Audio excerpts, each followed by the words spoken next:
I should bring somebody on to talk about the barbershop. And I said, who could it be? Who could it be? And I decided to choose my little big brother to come on to talk about the barbershop, y'all.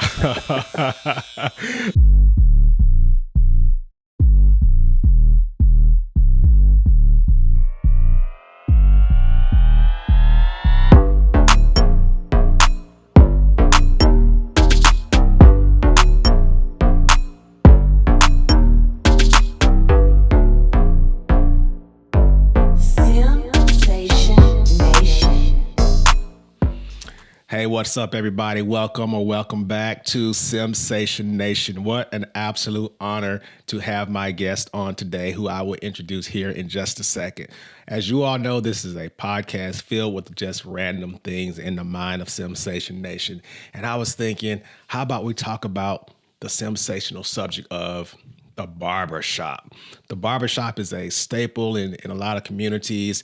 It goes well beyond just cutting hair. And I was just like, I should bring somebody on to talk about the barbershop. And I said, who could it be? Who could it be? And I decided to choose my little big brother to come on to talk about the barbershop, y'all.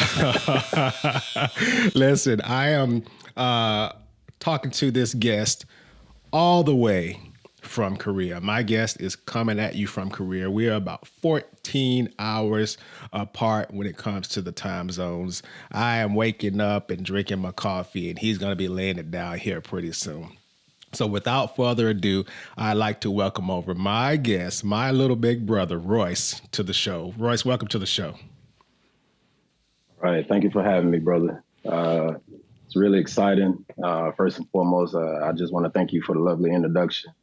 It's very heartwarming. And I also want to thank you for taking this opportunity to interview myself, right? And I just want to thank you for stepping out of your comfort zone and being able to do the type of things that you're doing right now, not just following the path that others may tell you that you need to follow, but to kind of branch out and kind of do your own thing. So I commend you for jumping off that ledge and just trying to do something different. So I really appreciate that. Absolutely. I think you can see he's well polished. You know what I mean? It makes me proud. You know, he's doing big things and all that good stuff. I think I called him my little big brother, but he's probably my big little brother because he's taller than me. He's my younger brother, but he's way taller than me. But as you can see, he is all decked out. He's got his barber attire on. I'm sure there's probably a certain name that is specific to what he's wearing and all that good stuff. So I'm just going to start hitting it right out of the gate. Tell the fans, tell the audience, everybody that's listening and watching, why did you want to become a barber? Oh, man. So funny story. So, with you being my big brother and all, so what people may not realize is I never actually spent time in a barbershop growing up. I always got those home cuts, right? So for the longest time, I remember you cutting my hair, hooking me up with the fades, making me look nice and clean and presentable, right? And it was real nice. And, didn't really have to come out of the pockets at all for the haircuts. So that was good too, right? And then, when the time came, you had a different calling and you decided to join the United States Marine Corps, right? At approximately 18 years old. I think I was approximately 8 at the time. That was devastating for me, man. I was like, oh my God, who's going to cut my hair, right? So without further ado, Mom was to the rescue, right? She said, I got it. Sit down in this kitchen, right? I got you right here. That's quick. right. Should be easy. I've right. seen Henry do it, right? He's got it. I can do it too. So she takes those clippers, man, and she just right across, and I felt it, man. And I was like, oh my God, man. So I sat there through the entire thing, and I just remember going to school, man, and everybody's making fun of me, laughing at me and stuff, and I was just like, man, this is terrible. So I would keep getting those cuts, every 2 weeks or so, and it got to the point where I was kind of wanting to grow it out a little bit, but she wasn't having that, so she started to chop it off some more. And man, so I just remember, over the time period, once I finally got older, 18, 19. I actually slowly started going to the barbershops. Sometimes it was a good time. Other times it wasn't a good time, right? Mm-hmm. So I started to kind of figure it out how to do it myself. That was the first thing. So I just started watching tutorials. I think I remember asking you a few questions as well. How do you go about cutting your hair? Because I know you do the same thing, right? And I butchered it first couple times, right? It wasn't pretty. Kind of tried to wear a hat and stuff like that to hide it. But over a period of time, man, I kind of got the concept now, holding the mirror, right? And just kind of, using the bathroom mirror and trying to get the back and stuff like that. And then it went from cutting my own head to wanting to practice on others. Mm. So I think the first time I ever cut somebody else's head was probably, probably 2006. Okay. Yeah, it was one of my friends. He was like, "Hey man, I need a haircut. Barbershop is full. Do you got me?" He's like, I got you. All right. I Man, got you. yeah, I got you, So Oh, I didn't do too bad, and he was fairly happy with the product. And I think that was the first time I actually cut someone.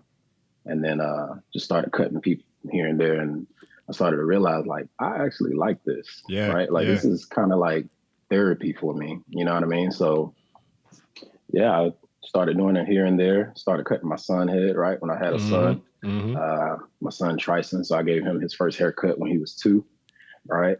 And being in the military, United States Air Force and all, traveling abroad, going to Right. different bases and stuff like that, got the opportunity to see different heads and different hairstyles and hair textures.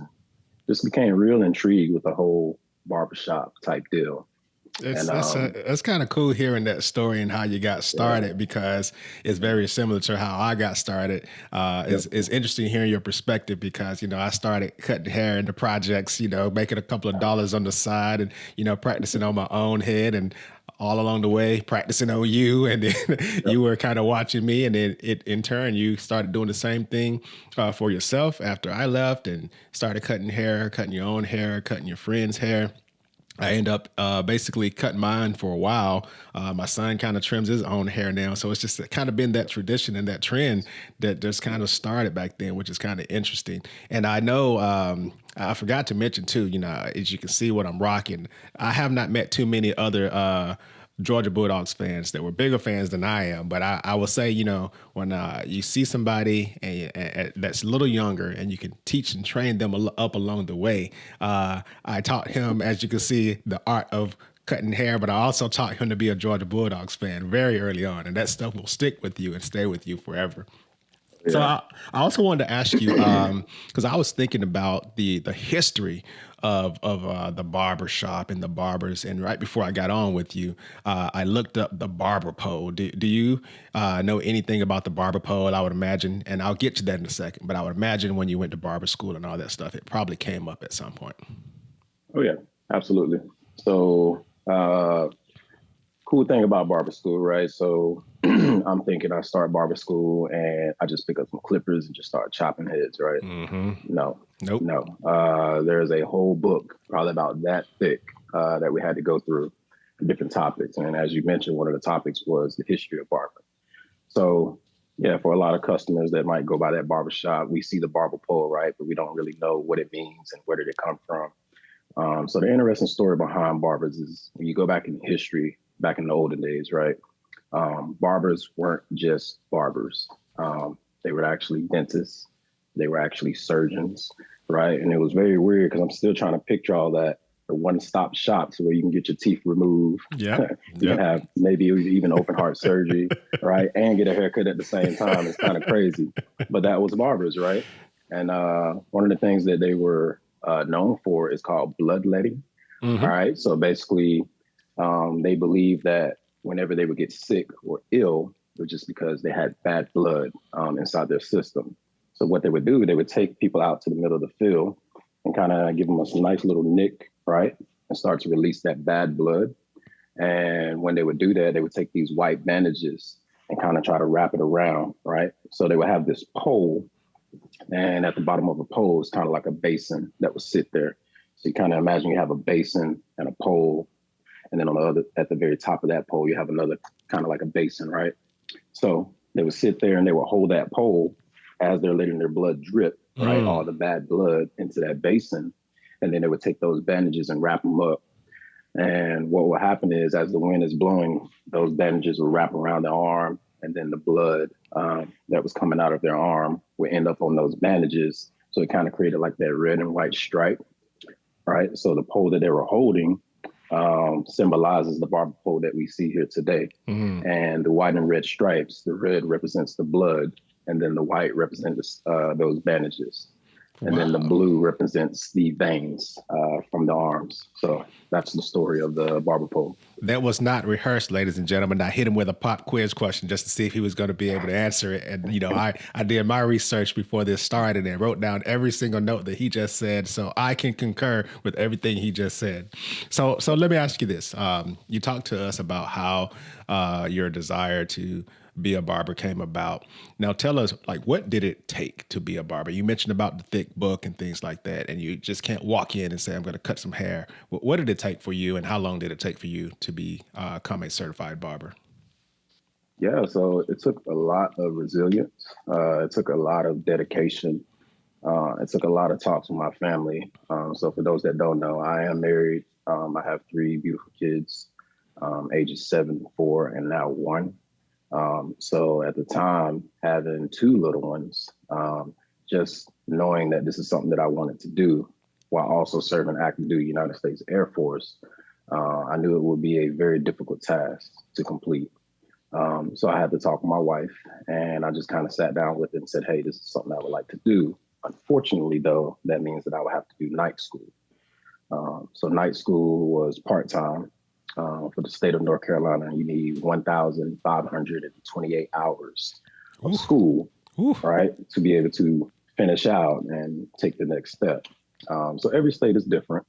North Carolina requires you to have 1,528 hours, right, of school. So that took me approximately 2 years of night school.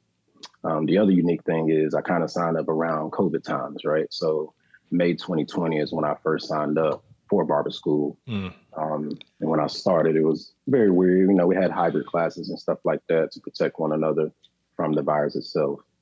But it took a lot of sacrifice, man. Like it was a lot of long nights. I would work throughout the entire day, come home, I would see my family, kiss them real quick, maybe munch on something real quick before I head out the door. And then I would get to the school approximately 5:15, and then I would get home approximately 10 p.m. that night. And I did that day in and day out every single week, man, for 2 years. Wow. So once I was able to complete barber school for 2 years, I graduated in May of 2022. That's where, it really kind of set home for me about the sacrifices and everything that I've been through. And that's when you guys were able to come out to support me as well, as well as my sister and my other older brother. So that was very special for me, right? And to have my family there, it kind of let me know that everything that I did wasn't, put to waste. Oh, man. As you can hear, it takes work. Like, you know what I mean? Yeah. It takes work. It takes dedication. Things like that are hard. Like, you can't just walk into something and just say, I'm going to accomplish this. And at the same time, you got to stay consistent as well. You can't give up on it, because you got to climb up that hill. And if you've got your mindset on something, it can be done. It is better to start on it today instead of starting on it tomorrow, because, you can get done a lot faster. So I'm definitely happy for you and proud of you for that. It sounds like it was not an easy process. It takes some work to get in there. So with all that training, let me ask you, because I am curious, can you cut all types of hair? Absolutely. Absolutely. So that's one of the things that we learn in barber school, right? First and foremost, I want to, kind of take this time out to show some appreciation to some of the instructors that were able to teach me the things that I know today. Please do. So these people are still here in North Carolina, right? They're cutting out and about within Lenore Community College, Snow Hill, different parts of North Carolina. But some of my instructors that really inspired me was Mr. Melvin Bynum. He's still in North Carolina cutting. Miss Aisha Blackledge, right? And then the late great Swindell Isler. Mr. Isler passed away approximately 6-7 months after I started barber school. That was a huge, huge loss.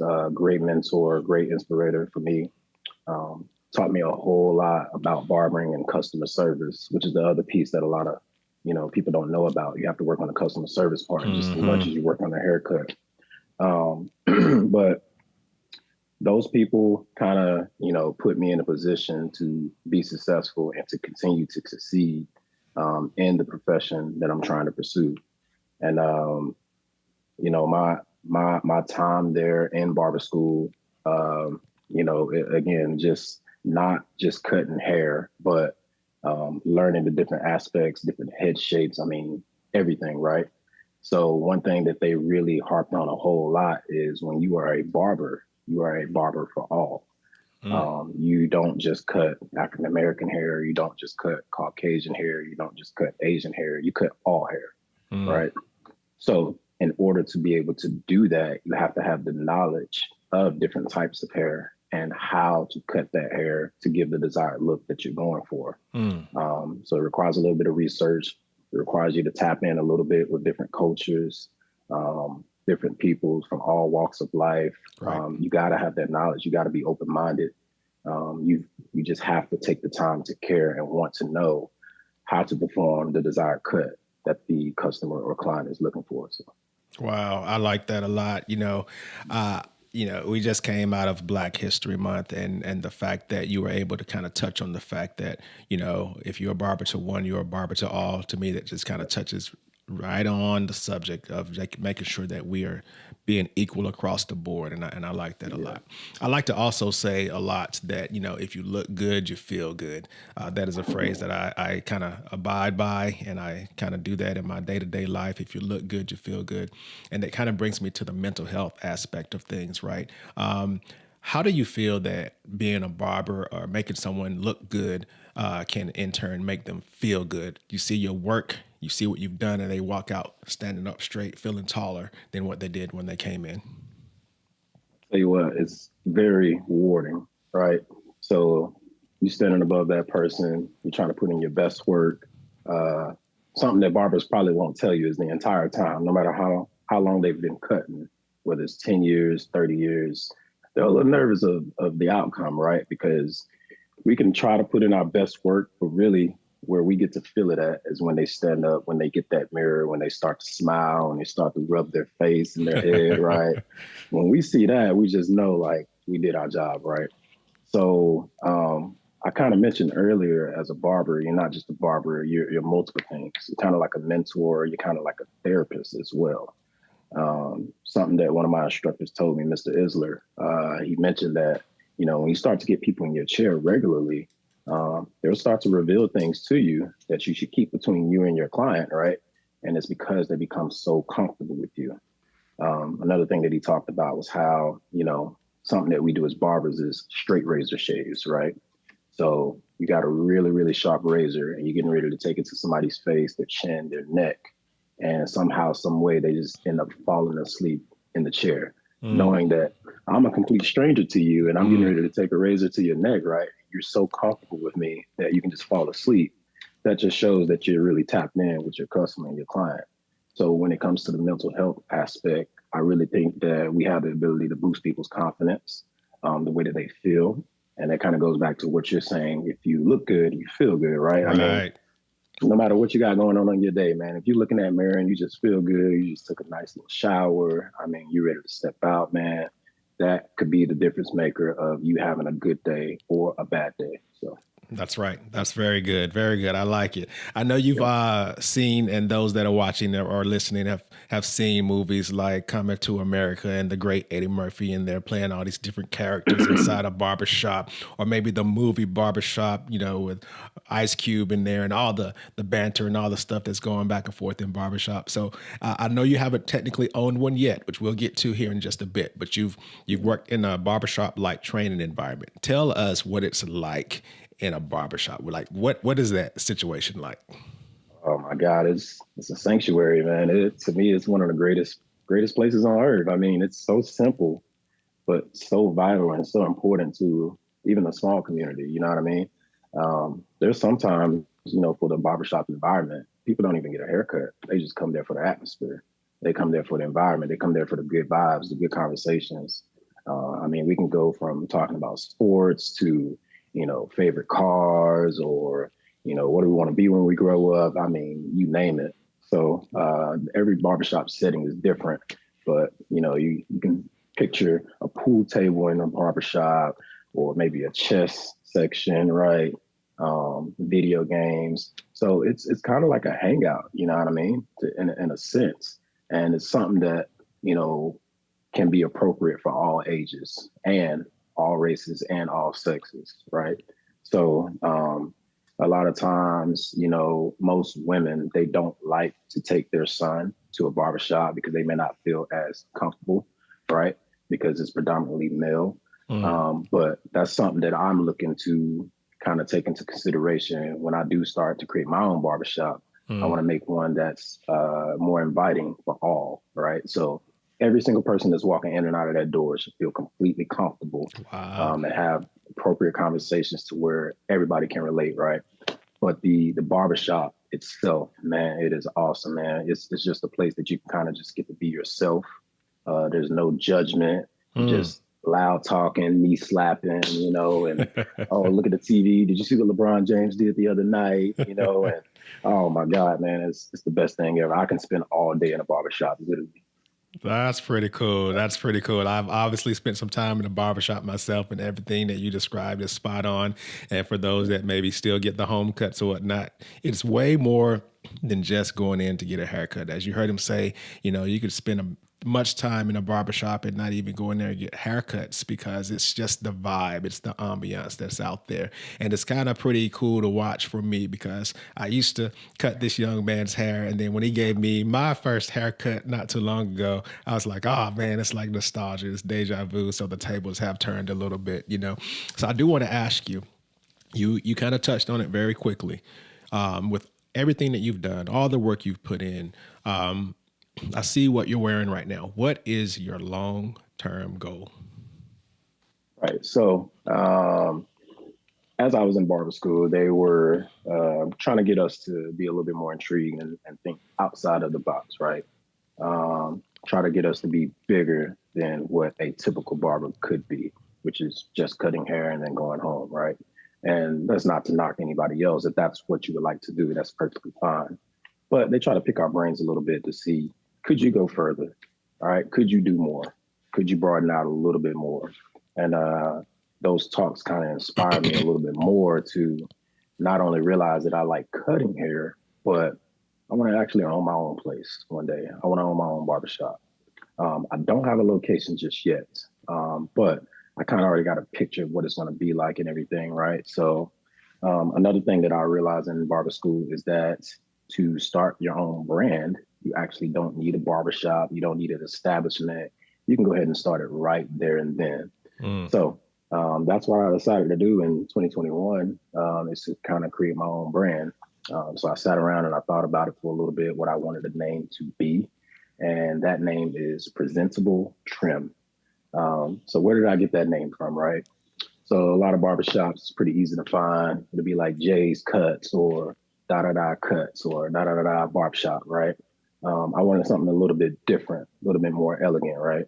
So as you can see, I'm kind of wearing the tie, right? This is the kind of look that I'm going to be going for in my barbershop, Nice. which is very nice, very elegant, real good atmosphere. I mean, you can smell the aftershave as soon as you walk into the barbershop. I mean, all the things, man. So sat down with my wife. She kind of helped me draw it out a little bit, but basically the brand itself, Presentable Trim, I don't know if you guys can kind of see it. So if you look at it, there's a pair of clippers, right? And to be more specific, it is this exact pair of clippers right here, which is my favorite clippers, right? This is the Andis Masters.